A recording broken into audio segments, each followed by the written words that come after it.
Hey there, adventurers. I'm Judd. Welcome to Short Rest Studios, where we believe fun builds community. Got some big news today. Literally today, a press release was posted that I want to share with you guys. You're going to get kind of my real-time reactions to this. But the press release was issued today by Darrington Press, the publishing arm of Critical Role, that Chris Perkins and Jeremy Crawford, formerly of Wizards of the Coast and Dungeons and Dragons, have joined the Darrington Press team. And this is, guys, it's a huge deal. Let's jump in and look at these articles. So this is the press release from Darrington Press outlining this new addition, these new additions to their team. Exciting news, our Darrington Press team has grown, adding Chris Perkins as our creative director and Jeremy Crawford as game director. We're thrilled to welcome both Chris and Jeremy's expertise in game design and storytelling, honed through decades of experience working together on tabletop games such as Dungeons & Dragons, Star Wars role-playing, Warhammer Fantasy role-playing, and Blue Rose. We're enormous fans of their work and are honored to welcome them into our team. There's a little bit more here, but it's really just press release talk. It's nothing, there's not really much news here, but there's an LA Times article here that I want to look at too. Why Dungeons & Dragons storytelling duo signed with Critical Role.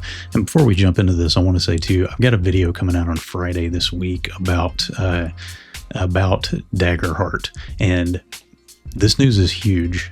Doesn't really change my opinion that I state in the video. So just keep that in mind. The video was shot already, and I just finished editing it. But this is big news. So let's look at this LA Times article.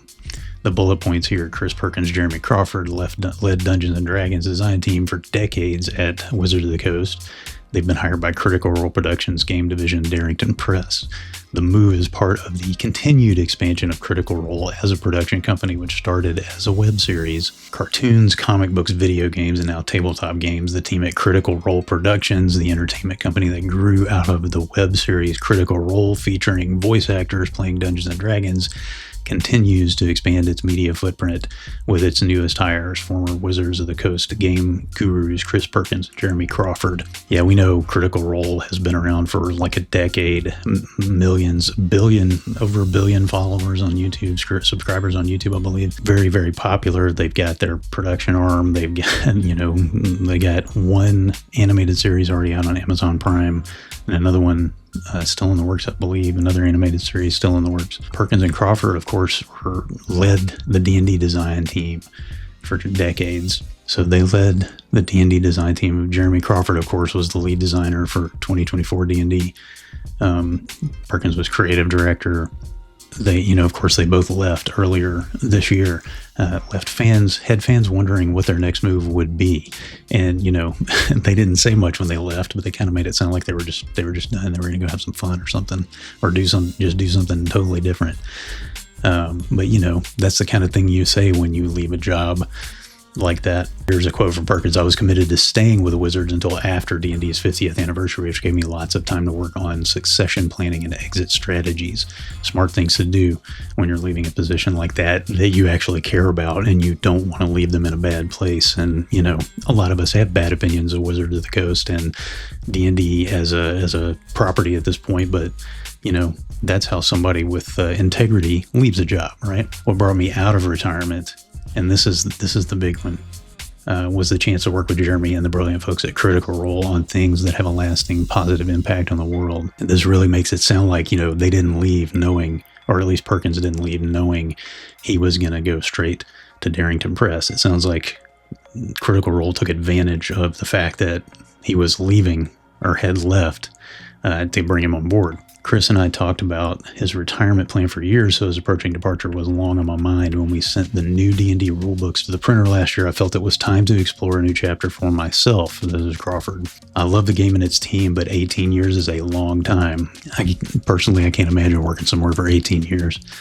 I was ready for a new adventure, The chapter that we've now opened feels like coming home, resuming work with Chris and returning to Southern California. Travis Willingham talks about the importance of landing these guys, which is a big deal.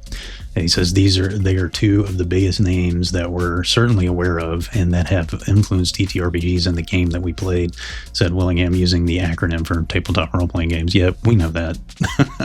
When we first caught wind they were thinking about taking time off from where they were at, Willingham continued, we said, hey, listen, we're over here making cool, nerdy things. If it's ever of interest to come over to Critical Role and mess around with what we're doing, we would love to have a conversation. So basically, Critical Role saw this opportunity to bring in many years of experience. He says 15, 17 years of experience, pedigree, pipeline, timeline management, all those things from D&D, which is, D&D is a big deal. It's a chance to level up everyone around here as well. So they really, Critical Role, I think, really did just take advantage of the fact that these guys were leaving Wizard of the Coast. So of course, there's a lot of talk about, we knew these guys before. Of course, they all knew each other because Critical Role used to work really closely with Wizard of the Coast and D&D. And of course, that after the OGL debacle, that relationship kind of disintegrated, and Critical Role, while still playing D&D, has been moving away. And we know, like right now, they're in the middle of their own Daggerheart mini-series on the Critical Role show. But I'm going to talk a little more about that in the episode I'm posting on Friday. So really from there, it's kind of about the rise of tabletop gaming and now just Catan. They're talking about Settlers of Catan. I still have a box. Yeah, mine was still called Settlers of Catan. To continue that rise, Perkins and Crawford believe there have to be more people involved in not only playing but creating the games. I actually really like that, and it's really cool to hear these guys say that. These are two guys that probably had a couple of the most enviable jobs, a couple of the biggest jobs in tabletop gaming, working on Dungeons and Dragons, which is the granddaddy of role-playing games and a hugely popular and well-known IP. But to hear them say that diversity of creators is important to the hobby and to the industry is really huge to me, because I believe we're right now in a golden age of tabletop games. Parts of the industry are suffering right now because of, partly because of tariffs and all those kind of things, but tabletop, there's a glut of tabletop role-playing games, of really good ones. Games like Daggerheart, Shadowdark, all the stuff that Free League Publishing is putting out, games like Morkborg and Pirate Borg, which are hugely popular and super fun games. This is a great time to be a tabletop role player. And to hear these guys say how important that is, I agree with that 100%. That's awesome.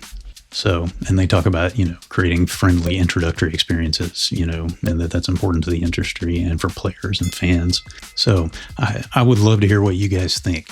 Drop some notes in the comments and let me know, because this is, a huge deal. Chris Perkins and Jeremy Crawford have joined Critical Role at Darrington Press. Let me know what you think, and I'll see you next time on Short Rest Studios.